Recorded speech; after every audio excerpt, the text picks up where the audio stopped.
भगवान के लिए लोग बोलते हैं कि साकार भगवान है, निराकार भगवान है। कोई कहता है कि हम साकार के पुजारी हैं, कोई कहता है हम निराकार के पुजारी हैं। हम निराकार को मानने वाले निराकार के भक्त हैं, कोई कहता है साकार को मानने वाले साकार के भक्त हैं। तो साकार क्या है और निराकार क्या है? आत्मा या ब्रह्म निराकार है। आप आत्मा बोलो, परमात्मा बोलो, ब्रह्म बोलो, वो निराकार है। और भगवान साकार है। अब भगवान शब्द सुनने से किसी साकार का ख्याल आएगा और आत्मा या ब्रह्म शब्द सुनने से निराकार की अनुभूति होगी। बाकी और तो कोई भेद नहीं है। जब आपको कोई बोलेगा भगवान, तो भगवान में कोई ना कोई आकृति आपके सामने आएगी। आज दिन तक जिन जिन को भी आपने भगवान का दर्जा दिया, भगवान का रूप माना, तो आपको कोई ना कोई आकृति सामने आती है। या कोई जड़ चेतन व्यक्ति, कोई भी, ये तो जैसे बिल्कुल भगवान है, भगवान का रूप होके आया, ये डॉक्टर भगवान बन के आया, ये पड़ोसी भगवान बन के आया, ये फलाना। तो कोई ना कोई भगवान शब्द से हमें साकार की होती है अंदर में अनुभूति।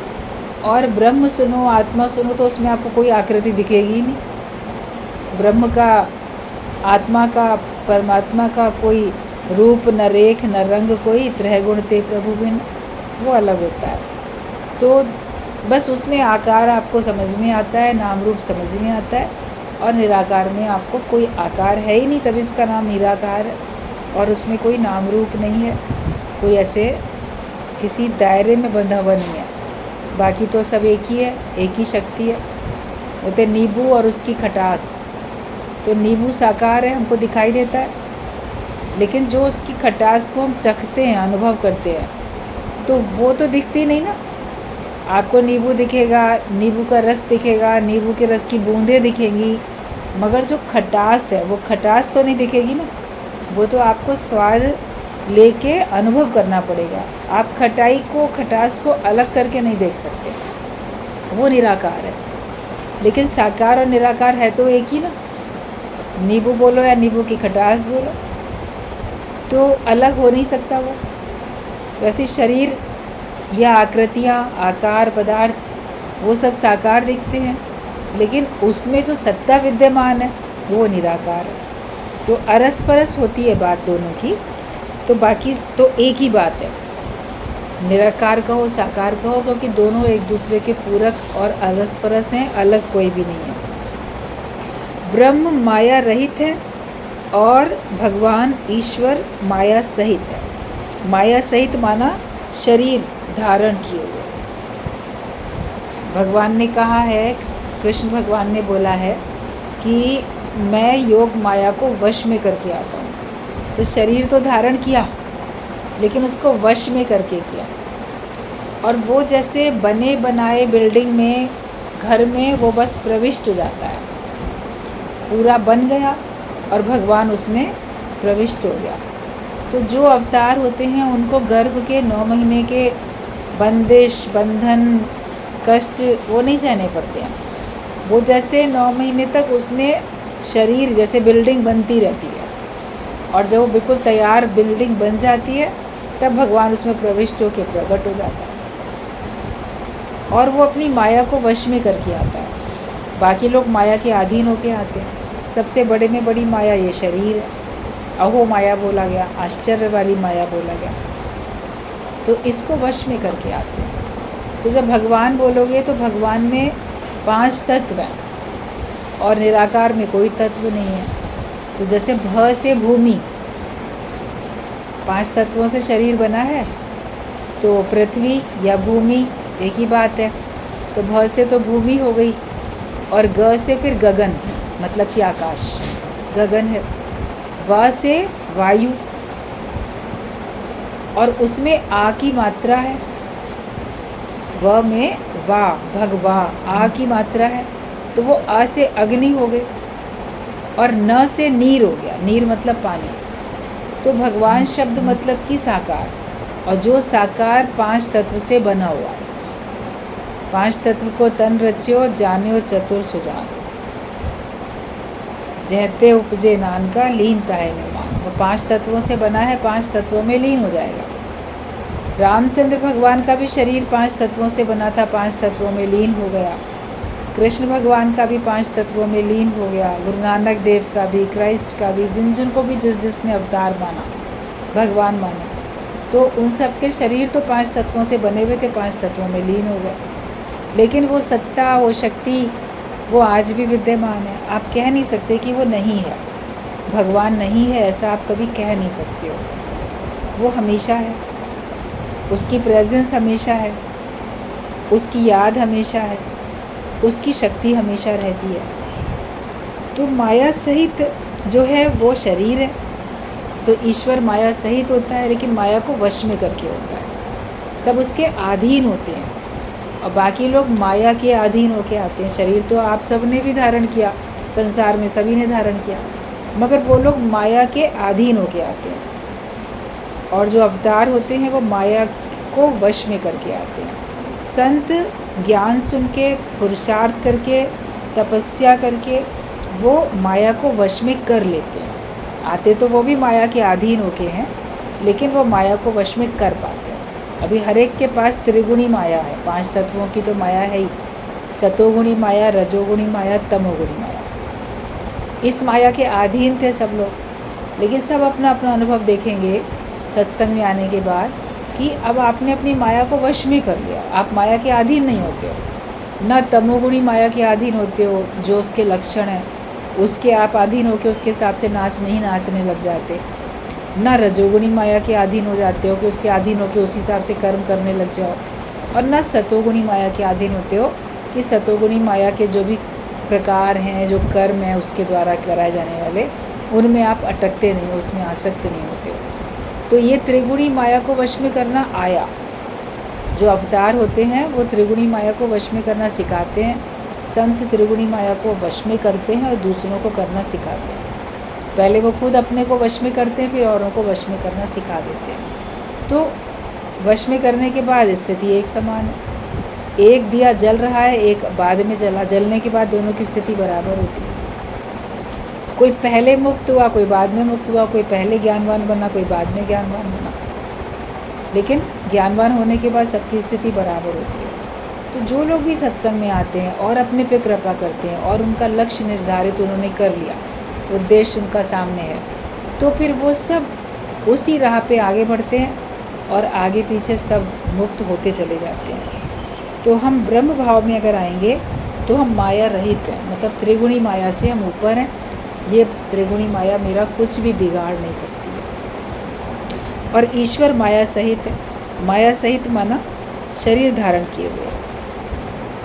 हमें अभ्यास करना है तो एक यही अभ्यास करो कि मैं आत्मा हूँ। रोज़ का अभ्यास अगर करना है तो ये नहीं मैं देह हूँ, मैं फलाना हूँ, उससे फिर आप दुखी सुखी हो जाओ या बंधन में आ जाओ। मगर अभ्यास अगर करना है तो यही कि मैं आत्मा हूँ, मैं ये शरीर नहीं हूँ। सोचना ही है तो ये सोचो कि करने वाला सब भगवान है। देखना है तो ये देखो कि एक भगवान ही है। भगवान को ही देखो, हर तरफ एक भगवान ही करके देखो। मनुष्य बहुत कुछ सोचता रहता है, क्या होगा, कैसे होगा, कब होगा, बहुत उसके अंदर में इच्छाएं, कामनाएं होती हैं, बहुत सारे भय होते हैं, बहुत सारा उनके पास कर्म होता है, तो जिसमें उनका मन उसमें चलता रहता है। तो अगर तुम्हें सोचना ही है तो ये सोचो कि करने वाला सब भगवान है, मैं करने वाला हूँ का। भगवान का हुक्म होगा तो सब हो जाएगा।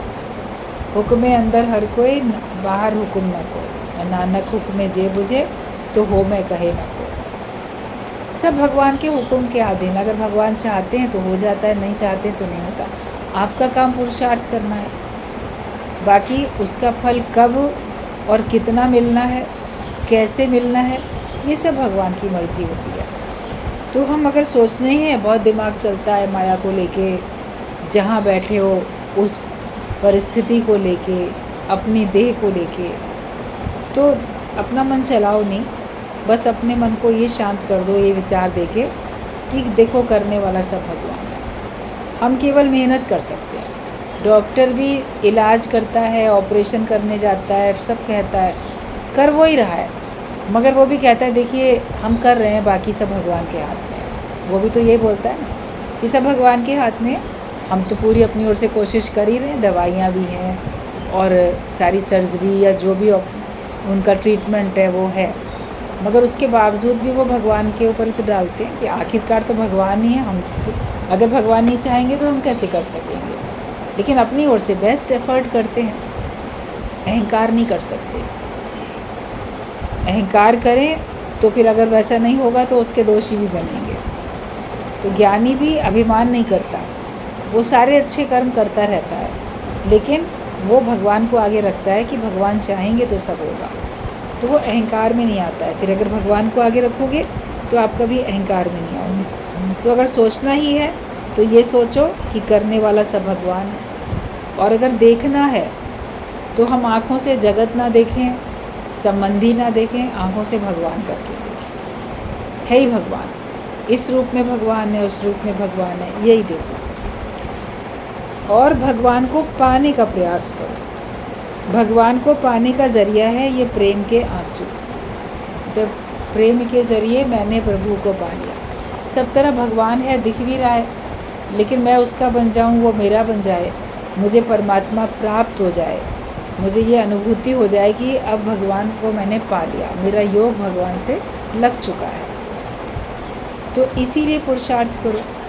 और भगवान को पाने का जो रास्ता ज़रिया है वो है प्रेम के आंसू।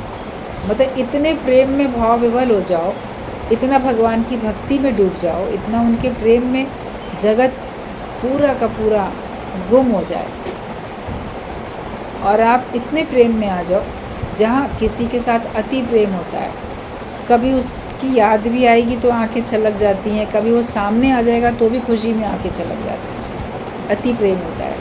तो इतना प्रेम परमात्मा से हो जाए कि परमात्मा को याद भी करें और हम उसका साक्षात्कार भी हमको दिखे भी, हर जगह भगवान भगवान को, अरे ये भी भगवान है, वो भी भगवान है, ये भी भगवान का रूप है, वो भी भगवान का रूप है। इतना हम जब भगवान में पूरा लीन हो जाएंगे तो प्रेम में हमारी आंखें भर जाती हैं। तो ये प्रेम के ज़रिए मैंने प्रभु को पा लिया। अगर भगवान पाने के लिए आंसू बहते हैं तो बहुत अच्छे हैं। कभी भगवान के वियोग में आंसू बहते हैं, इतना मेहनत करते हैं, इतना सत्संग सुनते हैं, इतना हम सात्विक कार्यों में लगे हैं, सत्कर्म में भी लगे हैं, भगवान के भाव में हैं, ज्ञान भी सुन रहे हैं, तो भगवान मुझे तुम कब मिलोगे,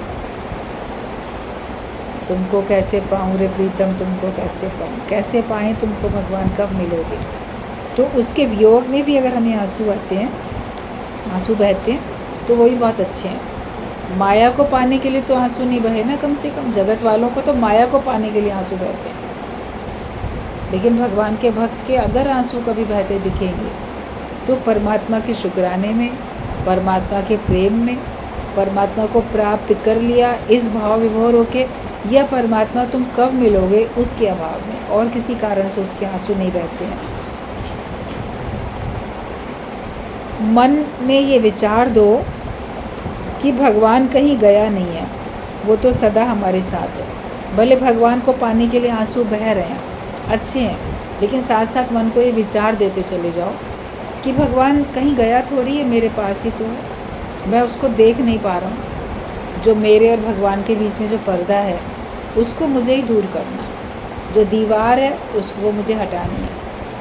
इतना समझ में आ जाए कि उस दीवार के पीछे भगवान है, उस पर्दे के पीछे भगवान है, और इसको पुरुषार्थ करके मुझे हटाना है। तब फिर पुरुषार्थ आप करोगे तो आपको पूरी ऊर्जा के साथ, पूरी शक्ति के साथ करोगे। संभावना है ना कि वहाँ पे भगवान है, पता है, पक्का पता है। अभी जहाँ पे खोज कर लेते हैं कि धरती में यहाँ पे पानी है, तो वहाँ पूरे मनोयोग से उत्साह के साथ खुदाई करते हैं, कुआं बनाते हैं, पानी मिल जाता है। कहीं पे पता लग जाता है यहाँ पे पेट्रोल है, तो पेट्रोलियम पदार्थ है, तो वहाँ पूरी खुदाई करते हैं, तो वहाँ से सारा देखो पेट्रोलियम पदार्थ सब निकलता है, तो उससे डीजल, पेट्रोल, ये वो सब होता है, बनता है। कहीं पे मालूम है यहाँ सोने की खान है, तो पूरे मनोयोग से खुदाई करते हैं कि यहाँ से मिलेगा। कहीं चांदी की खान है, कहीं कोयले की खान है, जहाँ जो भी है, जब वो पता चल जाता है कि उसका देख के कि हाँ यहाँ पर ऐसे सब यंत्र होते हैं, मशीनें होती हैं जिनके ज़रिए खोज हो जाती है कि यहाँ पे ये मिलेगा। तो फिर कितने उत्साह के साथ करते हैं, पक्का पता है ना मिलेगा। तो ये पक्का पता रखो कि भगवान मिलेगा, बस मुझे अपने अज्ञान के पर्दे को हटाना।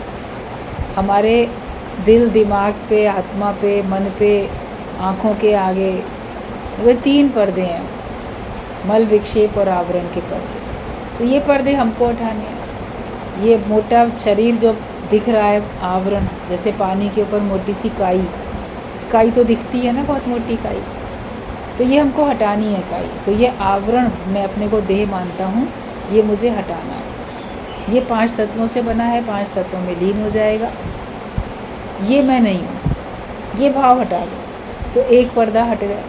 और ज्ञान सुनते सुनते पर्दा हट भी जाता। आप लोग जितना जितना ज्ञान सुन रहे हो, आप सबको ये तो पक्का पता चल गया ना कि ये शरीर मैं नहीं हूँ, ये शरीर मैंने धारण किया है और इस शरीर की सहायता से मैं अच्छे बुरे कर्म करता हूँ, इसी शरीर की सहायता से मैं भक्ति करता हूँ, इसी शरीर की सहायता से मैं ज्ञान प्राप्त करता हूँ। ये मुझे कुछ प्राप्त करने के लिए, कुछ कर्म करने के लिए मिला है, ये मेरे से अलग है। तो ये बात तो सबको पक्की हो ही जाती है, थोड़े दिन आने के बाद पक्की हो जाती है। जितनी जितनी हमारी रिसीविंग माइंड बनता है, सूक्ष्म हमारी बुद्धि बनती है, उतना उतना हमको पता चल जाता है। जब सत्संग में आते शुरू शुरू में तो कुछ समझ में नहीं आता, क्योंकि जगत से आए थे, जगत को सच मानते थे। तो गुरु के साथ भी हम संसार की बातें, प्रॉब्लम डिस्कस करके उनको दूर करने की कोशिश करते हैं। अभी हमारी बुद्धि सूक्ष्म नहीं हुई है, स्थूल है, और स्थूल बुद्धि में स्थूल जगत, स्थूल पदार्थ भरे पड़े हैं। आते आते बैठते बैठते हमारी मनोवृत्तियाँ, हमारी बुद्धि सब सूक्ष्म होती है, तो उसमें सूक्ष्म आत्मा समझ में आती है। जैसे धरती उपजाऊ नहीं थी, तो करते करते पहले वो उपजाऊ बनती है। पहले ऊसर धरती थी और उसमें बहुत झाड़ झंकार, कंकड़ पत्थर चट्टानें सब अंदर थी, वो सब पहले निकलती हैं, वो सब हटा देते हैं। उसके बाद उसको ऊसर धरती को और बहुत कुछ उसमें करके पानी डालेंगे, कहीं कुछ और डालेंगे, तो उसको फिर उपजाऊ भूमि के रूप में उसको तैयार किया जाता है। तो हमारा भी मन बुद्धि ऐसे ही था, ऊसर, जिसमें ज्ञान के कोई फूल पौधे उग ही नहीं सकते थे। तो शुरू में तो गुरु हमारे को लायक बनाता है, हम लोग अधिकारी नहीं हैं, हम लोग लायक नहीं थे ज्ञान सुनने के, लेकिन गुरु हमको इस योग्य बनाता है कि योग्यता हमारे अंदर भरता है, हम परमात्मा का ज्ञान सुनने के और समझने के लायक बनते हैं। वरना उतनी समझ ही नहीं थी पहले शुरू में किसी को भी। फिर जब तैयार हो जाती है भूमि, तब उसमें बीज पड़ता है और फिर उसकी संभाल भी होती है, अंकुरित होता है, पौधा निकलता है, संभाल होती रहती है, बड़ा पेड़ बन जाता है, एंड तक संभाल होती है। उसमें से जो फल फूल सब निकलते हैं, उनकी भी संभाल होती है, उनका भी सदुपयोग होता है। तो ऐसे ही अपना जीवन भी होता है। ज्ञान में आने के बाद धीरे धीरे गुरु उसको तैयार करता है, हमारी अंतःकरण की भूमि को, फिर ज्ञान के बीज डालता है, संभाल करता है, अंत तक संभाल की ज़रूरत है। ये नहीं कि अब हम ज्ञानी बन गए, अब तो माया हमको गिरा ही नहीं सकती। जहाँ ये भाव आया तो कभी भी गिर सकते हो, कोई सी माया के अधीन हो सकते हो, चाहे सतोगुणी, तमोगुणी, रजोगुणी, कोई सी भी। तो आखिरी श्वास तक हमको सावधानी की ज़रूरत पड़ती है। मन में हमेशा ये विचार दो कि भगवान कहीं गया नहीं, वो तो सदा हमारे साथ है। एक पर्दा हट गया, मैं देह नहीं हूँ। फिर दूसरा पर्दा मलिनता का, जो अंदर बुराइयाँ हैं, वो हट जाता है। ज्ञान में आते आते आप देखोगे आपका मन कितना निर्मल, शुद्ध, पवित्र हो जाता है। कोई मलिनता ही नहीं रहती, कोई खोट नहीं रहता। जैसे तालाब के ऊपर की काई हटा दी, मगर पानी बड़ा गंदा है, काला काला मटमैला पानी है। फिर उस पानी को साफ़ कर लेते हैं, तो साफ़ करते हैं तब हमको अपनी सूरत दिखाई देती है। तो वो जो मलिनता हमारे अंदर की है, खोट हमारे अंदर का है, विकार जो हमारे अंदर के हैं, वो सब दूर होते हैं निष्काम कर्म करने से। ज्ञान सुनने से तो आपका आवरण हटा, देह का भाव हटा, लेकिन जो निष्काम कर्म करते हो, उस कर्म को करने से आपके अंदर की मलिनता खत्म हो जाती है, खोट खत्म हो जाता है। लेकिन फिर भी आपको अपनी पूरी सूरत नहीं दिखती, भगवान का साक्षात्कार नहीं होता है, क्योंकि अभी हलचल है, अभी विचार कहीं कहीं इधर उधर भटकाते हैं आपको, कुछ कुछ होता रहता है। जब अपने मन को स्थिर कर लेते हो तो स्थिर पानी में आपको अपनी सूरत दिखती है। और स्थिरता जो आती है, विक्षेपता है जो हम नहीं देख पाते, अस्थिर है, व्याकुल चंचल चित्त है, वो भक्ति से जाता है। जब आपके अंदर भगवान के प्रति भक्ति होती है या गुरु के प्रति भक्ति होती है, निराकार साकार दोनों की भक्ति गुरु हमको पक्की कराता है। वो ये भी नहीं बोलेगा केवल निराकार को मान लो, ये भी नहीं बोलेगा केवल साकार को मान लो। साकार निराकार तो एक ही है। और हमको समझ में आ जाए कि जो निराकार है उसी ने साकार रूप धारण किए हैं, और जो साकार है उसी में निराकार बसा हुआ है। जब ये बात समझ में आ जाती है तो हमारी भक्ति हो जाती है। और भक्ति और प्रेम एक ही चीज़ है, उसमें आपका मन स्थिर होता है। तो हमें उन तीनों पर्दों को हटाने के लिए ज्ञान, कर्म और भक्ति, तीनों चीज़ों की ज़रूरत पड़ती है। तभी हमारे ऊपर के 3 पर्दे हटते हैं और तब हमको परमात्मा साक्षात्कार होता है, हमें आत्म साक्षात्कार होता है, हमें महसूस होता है कि हाँ भगवान मेरे अंश हैं। जब तक नहीं भी महसूस हो रहा है, अपने से मेहनत कर रहे हो, मगर ये विश्वास रखो कि भगवान है और मुझे वो मिलेगा ज़रूर, कि भगवान कहीं गया नहीं है, वो तो सदा हमारे साथ है। जो अवतार हमारे सामने हमारा गुरु बनकर आता है, वो तो पहले भी देह नहीं था, वो जीते जी अपने को देह से अलग करके असंग होके बैठता है। इसीलिए उस शरीर के शांत होने पर भी हम उसे गया हुआ नहीं समझ पाते। जो भी ज्ञान पक्का करता है गुरु के मुख से ज्ञान सुन के, और गुरु ने उसको आत्मिक निश्चय करा दिया, वो खुद भी जब अपने को देह नहीं मानेगा तो तुम भी अपने को देह नहीं मानोगे। तो इसीलिए गुरु से प्रेम भी है, भक्ति भी है, लेकिन जब जिस गुरु से आपने ज्ञान सुना, जब उसका अगर शरीर 5 तत्वों में लीन हो जाता है, तो भी आप ये नहीं कहेंगे कि वो चला गया, उसकी मृत्यु हो गई, वो चला गया। ये मृत्यु शब्द उसके लिए कभी भी लागू नहीं होता है। अज्ञानी व्यक्ति ही बोलेंगे, ज्ञानवान कभी ऐसा सोच भी नहीं सकता। वो हमेशा उसको अपने अंग संग महसूस करता है। तो उस शरीर के शांत होने पर भी हम उसे गया हुआ नहीं समझ सकते, लगेगा वो कहीं गया ही नहीं, वो तो हमारे साथ ही है, बल्कि वो ही है, हम ही चले गए, हम तो पहले ही गुम हो गए। वही है, भगवान नहीं है, अब तो गुरु ही है। और गुरु ज्ञान के रूप में, अपने शिक्षाओं के रूप में सदा हमारे साथ होता है, वो हमारे साथ ही साथ है। भगवान जैसे सदा हमारे साथ हैं, आप निराकार को बोलो सदा साथ है, साकार का भाव भी तो सदा साथ है।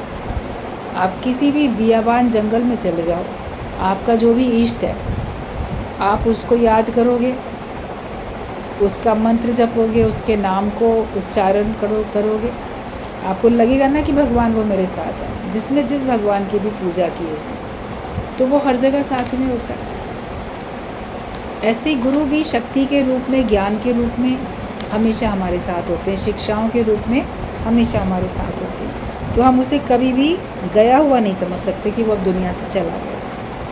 हमने तो एक अपने गुरु को देखा है, वही हमारे लिए पिछले सभी अवतारों से बढ़कर, क्योंकि उसने ज्ञान देकर हमारा जीवन बनाया और हमें मुक्त किया।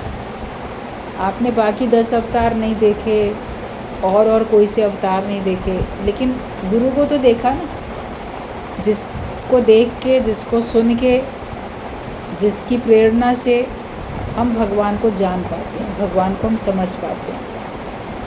उसने ज्ञान दे के हमारा जीवन बना दिया। सच्चा जीवन तो संवरता है ज्ञान से, तो वो ज्ञान दे के हमारा जीवन बना देता है। इसीलिए हमारे लिए वो सबसे बढ़ गया। पहले कोई बहुत अच्छा डॉक्टर था, उसने बहुत अच्छे इलाज किए थे। आज जो तुम्हारे सामने डॉक्टर है तुम्हारा रोग दूर करने के लिए, और उसने रोग दूर कर दिया, तो तुम तो उसी को अच्छा बोलोगे। बोलोगे हाँ पहले होंगे अच्छे, लेकिन हमने उनको देखा नहीं, हमने उनसे ट्रीटमेंट नहीं कराया, हम उनके बारे में कैसे कहते हैं। ज़रूर अच्छे होंगे, जिनका जिनका इलाज हुआ होगा वो उसको अच्छा बोलते हैं, लेकिन अब तो वो है नहीं। हमारे सामने जो डॉक्टर है, जिसने मेरा अज्ञान का रोग दूर किया गुरु ने, मेरे लिए वही फिर सबसे बढ़ के है। तो जिस डॉक्टर से आपकी बीमारी जड़ से दूर हो जाए, आप तो उसी को ही रिकमेंड करोगे ना, उसी का तो गुणगान करोगे। तो जिसके ज्ञान से हमारा जीवन बन जाता है और जो हमको मुक्त कर देता है, तो हमारे लिए वो बाकी सबसे बढ़ के हो जाता है। पिछलों की जो धारे टेका, जिनको आँख कभी नहीं देखा। अब पिछलों का आप आधार ले लो, जो पहले चले गए दुनिया से, उनका आधार ले लो। जिनको आँख से भी नहीं देखा, तो उनका तो आधार लेना सरल है। लेकिन वो तुम्हारे अज्ञानता के आज के रोग को दूर करने में समर्थ नहीं है। शास्त्रों में भी अगर कोई बात लिखी है, किताबों में लिखी है, तो उसको पढ़ाने वाले टीचर्स होते हैं। वो किताब लिखी चाहे किसी ने भी, लेकिन उसको सिखाने, पढ़ाने वाला, समझाने वाला आज का कोई हमको चाहिए ना टीचर। स्कूल में बच्चों को लिविंग जो टीचर होगा वही तो पढ़ाएगा। अपने आप से कैसे समझेंगे शास्त्रों की बातें, या स्कूल में जो भी सब्जेक्ट पढ़ाए जाते हैं उनको बच्चे कैसे समझेंगे? उनको समझाने वाला कोई होता। तो ज्ञान को भी समझाने वाला, शास्त्रों को समझाने वाला, अच्छी राह दिखाने वाला, उस पर चलाने वाला कोई ऐसा होता है सामने, जो हमको हाथ पकड़ के वहाँ ले जाता है, चलाता है जो हमको। तो अगर हम मुनि का आधार लेके बैठे, हम तो ना फलाने को अपना गुरु मानते हैं, तो आप किसी और के आगे झुक नहीं सकते, किसी की आज्ञा में नहीं चल सकते, नम्रता नहीं कर सकते, और फिर अपने मन से ही तो शास्त्रों के अर्थ निकालोगे। अभी कितनी ऐसी सब बातें होती रहती हैं समाज में, नेताओं के बीच में, औरों के बीच में। शास्त्रों की बहुत सारी लाइनों को, दोहे को, कहीं चौपाइयों को सब अपने मन से तोड़ मरोड़ के उसका अर्थ निकाल के बहसबाजी चलती रहती है। क्यों कर रहे हैं? उन्होंने कोई गुरु नहीं किया, और कोई उनका ऐसा गुरु नहीं है, ब्रह्मज्ञानी गुरु नहीं है, जो उनको शास्त्रों की बातों को, मर्म को बता सके, समझा सके। इसलिए नहीं समझते, और अपने मन से ही कुछ भी क्रिएट करके, उसी का विस्तार करके, उसी का प्रोपेगेंडा करना लोग शुरू कर देते हैं। और फिर बोलेंगे नहीं हमारा तो फलाना है, जो अब है नहीं। अगर वो होता तो तुमको उसी समय रोकता टोकता, भाई ये बात ऐसे नहीं, ऐसे। किसी और की सुनेंगे नहीं। उनको जो दूसरे लोगों के बारे में बताओ, देखो वो तो इतने महान संत हैं, वो तो इसका अर्थ ऐसे बता रहे हैं, तो बोलेंगे हम तो उनको भी नहीं मानते। तो मानते तुम किसको? किसी को भी नहीं मानते हो। अपने ही मन से जो तुम बोल रहे हो, तो तुम्हारी फिर कोई क्यों मानेगा? तो ऐसे ही लड़ाई झगड़े समाज में, सोसाइटी में, कहीं देश में ऐसे ही चलते रहते हैं। ब्रह्मज्ञानी हमको हर बात का अर्थ समझाता है, वेदों का, शास्त्रों का हर बात का अर्थ समझाता है, जिसका अर्थ समझ के हम उलझते नहीं हैं। जो बात जिस संदर्भ में जब देश काल और पात्र देखकर बोली गई, वो बात उस समय के लिए ठीक थी, तभी बोली गई। छोटे बच्चे होते हैं और बड़े होने तक उनको अलग अलग प्रकार से उन्हीं के माता पिता शिक्षा देते हैं। बचपन में जो बात बोली गई वो तब ठीक थी, बड़े होके कोई बात बोली गई तब ठीक थी। बच्चे तो वो तभी भी थे, उनके अभी भी बच्चे हैं, ऐसी बात नहीं कि नहीं है। लेकिन कब कौन सी बात कही जाती है उनके भले के लिए।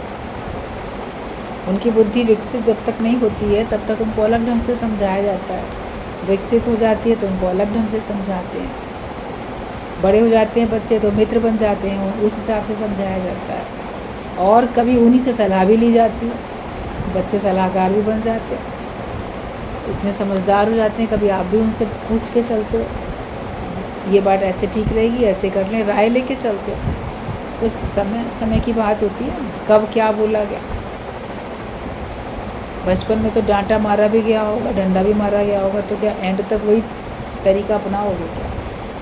अलग अलग समय पे अलग अलग बात होती है, तो हमें उस बात को समझना आना चाहिए। गुरु हमारा बुद्धि विवेक सब खोल के देता है। बिन सत्संग विवेक ना हो, बिना सत्संग के विवेक नहीं होगा, तो आपकी बुद्धि खुलेगी नहीं, आपको अच्छे बुरे की पहचान नहीं होगी। इसीलिए सत्संग बहुत ज़रूरी है। समय समय पर अवतारों ने प्रकट होकर उस समय के भक्तों का उद्धार किया। उस समय जो भक्त थे उन्होंने उनका उद्धार किया।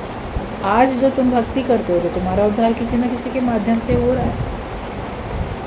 ये सिलसिला चला आ रहा है और चलता रहेगा।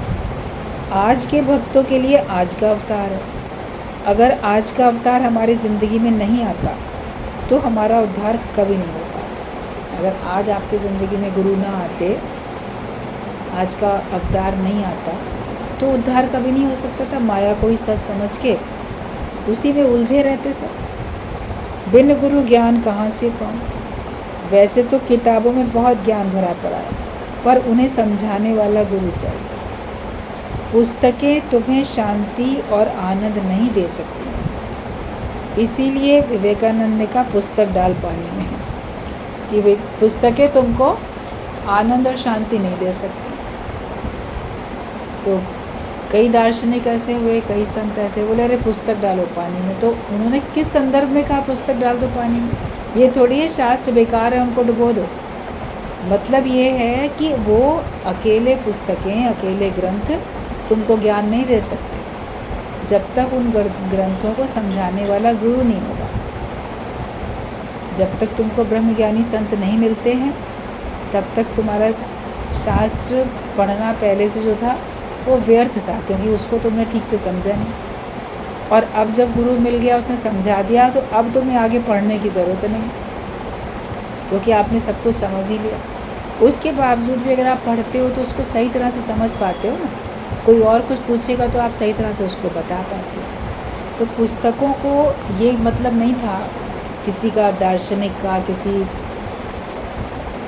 किसी का भी कहने का कि इनको ये व्यर्थ है, इनको पानी में डालो। मतलब कि तुमको मुख्य तौर पे गुरु को पकड़ना है, और उसके द्वारा जब तुम सुनोगे तब तुम्हारा काम होगा। किसी डॉक्टर के द्वारा जब तुमको दवाई मिलेगी तब तुम्हारा उद्धार होगा। अपने मन से आप खरीद के खा लो, हो सकता है आपको फ़ायदा पड़े, हो सकता है ना भी पड़े, हमेशा के लिए नहीं भी पड़ेगा।